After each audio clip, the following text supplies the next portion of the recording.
victims in that video. This is a bigger problem because most people know in that world, and the world that I come from in Hollywood, that it is a hidden layer that everybody knows is there.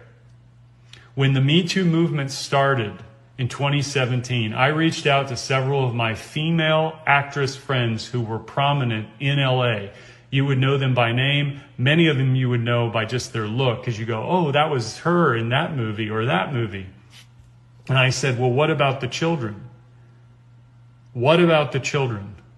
And the response was, we know.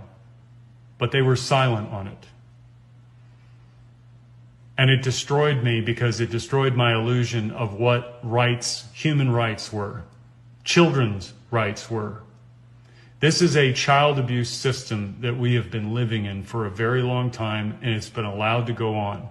And I will not be silent about this because it affects every single one of us. The people on television who smile at you, who tell you stories, who give you news, are the ones who hide all of this from us.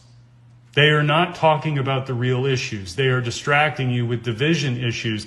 This is a unification issue. When the Maxwell files came out 48 hours ago, I went on MSNBC, I went on CNN.com, and I looked at every single one of their headlines, and there was no mention of it whatsoever. They were talking about John Lewis's funeral. They were talking about Obama versus Trump, all of the bullshit that you and I hear every single day. And it doesn't matter what side of the political equation you're on this. This is a child issue. This is a human issue.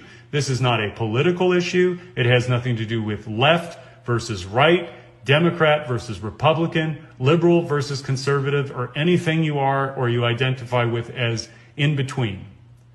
We are faced with a crisis of consciousness among the leadership of our banking institutions, of our media corporations, of the Hollywood entertainment industry, of the music industry. This is not about a bunch of young women who were having